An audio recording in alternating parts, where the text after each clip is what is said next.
Félix Antoine est à près de 2 années de son pouvoir. Ses débuts en trombe ont laissé planer l'espoir avant de voir subitement sa popularité s'effondrer comme une bougie dont la flamme s'évanouit. Tout cela ressemble aux efforts d'un nourrisson qui commence à faire ses premiers pas. Un parcours jonché des ratés qui augure un mandat présidentiel chaotique et qui pourrait se résumer en 4 tristes actes. Acte 1. La mise sous scellé du gouvernement Tchibala. Un gouvernement interdit sur ordre de Félix d'engager des fonds et de prendre toute décision en violation totale de la Constitution. Vital Kamerhe, alors directeur de cabinet du chef de l'État, jouait au super chef du gouvernement. Acte 2. L'opacité du projet 100 jours.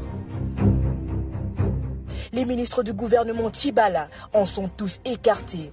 L'Assemblée nationale pas consultée. Certains experts de la présidence pas du tout associés. Félix Antoine fait du projet 100 jours sa propriété privée en violation de toutes les dispositions en la matière. Des millions de dollars laissés au trésor public par l'ancien régime sous Joseph Kabila sont ainsi dilapidés. Acte 3. Félix Antoine, le Christophe Colomb africain. Il a découvert l'Amérique, l'Angleterre, la France et plusieurs pays africains au terme des voyages onéreux. Des déplacements à l'étranger qui ont coûté au trésor public 50 millions de dollars. Où sont les investisseurs promis? Que dalle!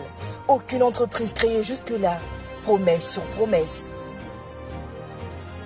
Acte 4. Le procès de la honte. Le procès 100 jours, véritable balle de guignol, qui met à nu une gestion lamentable de l'État et l'incompétence au sommet de la République. Le comble du ridicule, c'est la retransmission en direct d'un procès où Félix Antoine est plusieurs fois cité, finalement comme cerveau moteur d'un vaste complot de détournement. L'RDC se remettra-t-elle de son mauvais choix? La popularité n'a jamais construit un pays. Les Congolais s'en rendent désormais compte. Mais hélas, il est quasiment trop tard.